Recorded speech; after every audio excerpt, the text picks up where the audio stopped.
Cinema director puri Jagannadh తీసిన double smart సినిమాలోని ఓ item సాంగ్లో బీఆర్ఎస్ అధినేత కేసీఆర్ మాటలను వాడడంపై పార్టీ నేతలు భగ్గుమంటున్నారు. పాటల నుంచి వెంటనే తొలగించాలని డిమాండ్ చేశారు. ఈ మేరకు హైదరాబాద్ ఎల్బీనగర్ పిఎస్లో బీఆర్ఎస్ నేతలు రజితారెడ్డి, గర్రేపల్లి సతీష్ ఫిర్యాదు చేశారు. పదాలను తొలగించకపోతే పూరి జగన్నాథ్ ఇంటిని ముట్టడిస్తామని హెచ్చరించారు. పూరి జగన్నాథ్ గారు నిర్మించినటువంటి డబుల్ స్మార్ట్ సినిమాలో కేసీఆర్ గారి డైలాగ్ ఒక పాటలో వాడడం జరిగింది. ఒక తాగుబోతు పాట, ఒక ఐటెం పాటలో కేసీఆర్ గారు వాడే అయితే ఏం చేద్దామంటావు అనే డైలాగ్ కేసీఆర్ గారి వాయిస్ తోనే ఆయన కల్లు కాంపౌండ్ అనే పాటలో వాడడం జరిగింది. దీని మీద మేము తీవ్ర అభ్యంతరం వ్యక్తం చేస్తున్నాం. ఇది మా మనోభావాలను దెబ్బతినేటట్టుంది. మా రాష్ట్ర సాధకుడు, మా అధినేత కేసీఆర్ గారిని కించపరిచేటట్టుగా ఉంది.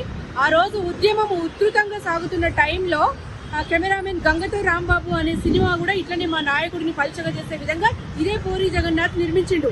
అప్పుడు మా ఫోకస్ అంతా ఉద్యమం మీద ఉండే, మా రాష్ట్ర సాధన ధ్యేయంగా ఉండే కాబట్టి మేము అప్పుడు పట్టించుకోలేదు. అప్పుడు పట్టించుకోకపోవడం మూలంగా మళ్ళా కూడా అదే రిపీట్ చేస్తూ ఈరోజు మా నాయకుడిని పల్చగా చేసే విధంగా, ఇవాళ మా ఆత్మ గౌరవాన్ని దెబ్బతీసే విధంగా ఆ డైలాగ్ను ఆ పాటలో వాడడం జరిగింది.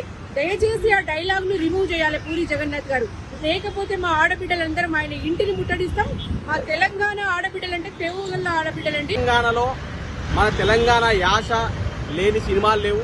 మన తెలంగాణ యాసతోనే ప్రముఖ హీరోలు కూడా పెద్ద హిట్లు కొడుతున్న సందర్భాలు మనం చూస్తా ఉన్నాం.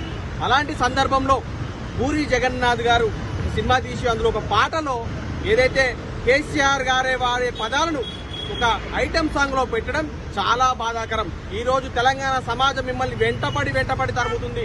ఈ రోజు మీరు సినిమాలు తీసుకుంటే సినిమాలు తీసుకోండి, కానీ ఇక్కడ మా అధినాయకుడు తెలంగాణ ఉద్యమం చేసి తెలంగాణని సాధించి తెలంగాణ యాసను, తెలంగాణ భాషను, తెలంగాణ సంస్కృతిని కాపాడే విధంగా ఎంతో కష్టపడ్డ మా కేసీఆర్ గారిని వాడే పదాలను కొన్ని ఈ ఒక ఐటెం సాంగ్ లో పెట్టడం చాలా బాధాకరం. వాటిని వెంటనే తొలగించాలని మేమందరం కూడా కోరుకుంటా ఉన్నాం.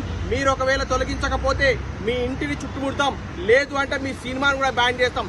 ఇప్పుడున్న ముఖ్యమంత్రి రేవంత్ రెడ్డి గారు కూడా మీరు పదే చెప్తున్నారు, ఏదైతే డ్రగ్స్ మాఫియాని బ్యాన్ చేయాలి, గంజాయిని బ్యాన్ చేయాలంటారు. కానీ ఈ సినిమాలలో ఏదైతే ముఖ్యంగా పూరి జగన్నాథ్ గారు సినిమా తీసే సినిమాలలో ప్రతిదీ కూడా డ్రగ్స్ మాఫియా, గంజాయి, స్మోకింగ్ ప్రతిదీ కూడా యువతను చెడగొట్టే దిశలో ఉంది. ఇలాంటి సినిమాలను ఇప్పుడున్న ముఖ్యమంత్రి, ఇప్పుడున్న ప్రభుత్వం కూడా బ్యాన్ చేయాలని చెప్పి కోరుతా ఉన్నాం.